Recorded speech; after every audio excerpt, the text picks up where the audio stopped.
કોંગ્રેસને મુંહતોડ જવાબ કોણ દેશે તો ભવિષ્યમાં જ્યારે 28 તારીખે આવશે ત્યારે ખબર પડશે, કારણ કે કોંગ્રેસ ખાલી અધરતલમાં વાતો નથી કરતી, એ જમીન ઉપર ગ્રાઉન્ડ ઉપર કામ કરે છે. કોંગ્રેસના જેટલા કાર્યકર્તાઓ છે એ દરેક કાર્યકર્તા આ વખતે સખત મહેનત કરી છે અને આ તમારી બોખલાહટ છે કે જે દર્શાવી રહી છે કે તમારો આત્મવિશ્વાસ કેટલો ખોટો છે.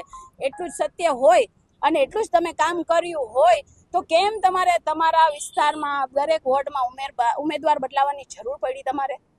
તમને ખબર જ છે, ભારતીય જનતા પાર્ટીને બહુ સારી રીતના ખબર છે કે અમારા જે જૂના કોર્પોરેટરો હતા, જેમણે સત્તા ભોગવી છે, એમણે કાંઈ કામ કર્યું નથી, કોઈ દિવસ વિસ્તારમાં ગયા નથી, કોઈ દિવસ લોકોના પ્રશ્નોને વાચા નથી આપી. એટલા માટે તો તમે આટલા બધા ઉમેદવારોને બદલાવાની જરૂર પડી. અને જો ખરેખર તમે કામ કર્યું જ હોત તો તમારે ઘરમાં બેસીને ખાલી મત જ ગણવાના હતા, પણ એ તમે નથી કરી શક્યા, કારણ કે તમે ફક્ત ને ફક્ત ભ્રષ્ટાચાર કર્યો છે. કોઈ દિવસ લોકો સુધી નથી પહોંચ્યા, લોકોની વ્યથા નથી સાંભળી. એટલા માટે શુભેચ્છા છે તો મને ઘણા બધા પાઠવે છે અને મારો સમાજ પણ અમારી સાથે છે, એ બદલ હું એમનો ખૂબ આભાર વ્યક્ત કરું છું.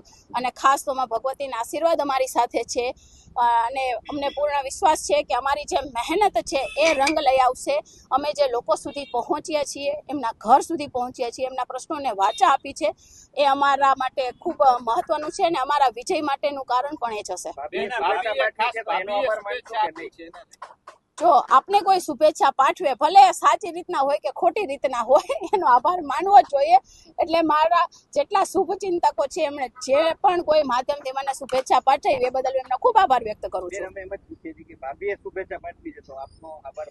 એ ભારતીય જનતા પાર્ટીના કોઈ પણ વ્યક્તિ મને શુભેચ્છા પાઠવે તો હું એમનો આભાર વ્યક્ત કરું છું.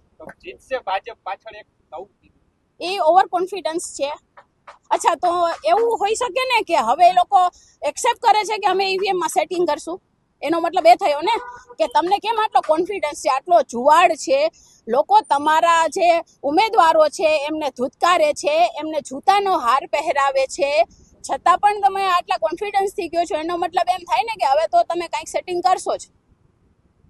એનો મતલબ એ થયો ને, કારણ કે તમે કોઈ ક્યાંય વિસ્તારમાં તો ગયા નથી, કોઈ કોર્પોરેટરને લોકો જનતા ઓળખતી નથી. 18 વોર્ડમાંથી એક પણ જે જૂના કોર્પોરેટરો રહી ચૂક્યા છે એમને કોઈ પણ લોકો ઓળખતા નથી કે અમારા કોર્પોરેટરો કોણ હતા.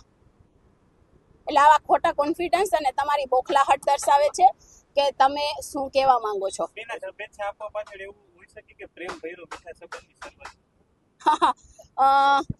એ ભવિષ્ય બતાવશે, કારણ કે ઘણા શબ્દો અને વાક્યોના અર્થ બહુ ઘણા સમય પછી ખબર પડે છે, એટલે એ તો સમય જ બતાવશે. News updates